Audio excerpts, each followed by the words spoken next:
വലിയ PR വർക്കുകളോ അല്ലെങ്കിൽ വലിയ PR ഭീകരതയോ അല്ലെങ്കിൽ ഒരു സൂപ്പർ സ്റ്റാറിന്റെ ഒരു സ്റ്റാർഡമോ ഒന്നുമില്ലാതെ ലോ ബഡ്ജറ്റില് ഒരു 10 കോടി ചെലവില് 10 ദിവസത്തിനകം 100 കോടി രൂപ അടിച്ച ഒരു സിമ്പിൾ മൂവി. അത് സർവം മായ എന്ന സിനിമയെ കുറിച്ചാണ് ഇന്ന് നമ്മൾ പറയുന്നത്. എന്തുകൊണ്ടാണ് ആ മൂവി ഇത്രയും വൻ വിജയമാകാൻ കാരണമെന്ന് നിങ്ങൾ ശ്രദ്ധിച്ചിട്ടുണ്ടാവും? മറ്റൊന്നുമല്ല, അതായത് കണ്ണി കണ്ട തമിഴിനും തെലുങ്കനും എന്താ പറയാ മുംബൈക്കാർക്കും വേണ്ടി ഉണ്ടാക്കിയ ഒരു സിനിമയല്ല ഈ സർവം മായം എന്ന സിനിമ.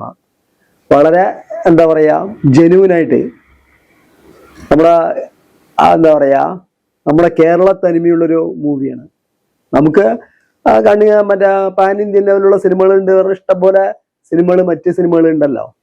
തമിഴും തെലുങ്കന്മാരുടെ സിനിമകൾ കണ്ടാൽ പോരെ. ഒരു മലയാള തനിമ എന്ന് പറയുന്നത് പന്യം നിന്ന് പോകുന്നൊരു സമയമാണല്ലേ.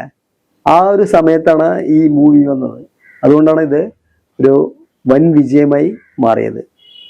സർവം മായ ആ മൂവിയില് ഇതുവരെ കേട്ട് തഴമ്പിച്ച ഒരു അവതരണ ശൈലിയോ അല്ലെങ്കിൽ ആ ഒരു കേൾക്കാത്ത ഒരു മറ്റേ എന്താ പറയാ ഒരു മൂവിയോ ഒന്നുമല്ല അത്.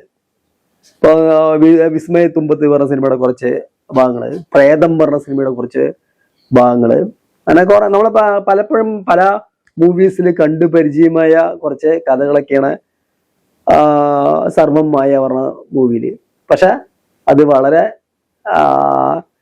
സിമ്പിളായിട്ട് എന്താ പറയാ വളരെ മലയാള തനിമയോട് കൂടിയിട്ട് വളരെ ഉള്ള ആക്ടേഴ്സ് വളരെ ഭംഗിയായിട്ട് അഭിനയിച്ച് വെറുപ്പിക്കാതെ കൂടുതൽ ഇതില്ലാതെ പടം അങ്ങോട്ട് കത്തിക്കേറി.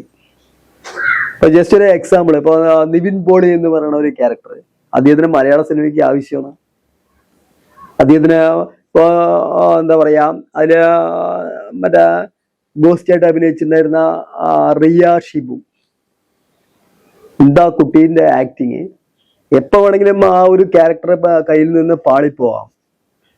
അല്ലെങ്കിൽ ശരിക്കും ആ ഒരു പടത്തിനെ ശരിക്കും നിർണയിച്ചിട്ടുണ്ടായിരുന്ന ആ റിയ ഷിബു എന്ന് പറയുന്ന ആ ഗോസ്റ്റിന്റെ ക്യാരക്ടറാണ്. അത് ശരിക്കും കൈയടക്കത്തോടു കൂടി ചെയ്യേണ്ട ഒരു റോളാണ്. അല്ലെങ്കിൽ ശരിക്കും പണി പാളുക പറയില്ലേ, അതുപോലുള്ളൊരു പണി കിട്ടുമായിരുന്നു. പക്ഷെ കുട്ടി വളരെ കൃത്രിമത്വം ഇല്ലാതെ തന്നെ വളരെ കൂളായിട്ട് വളരെ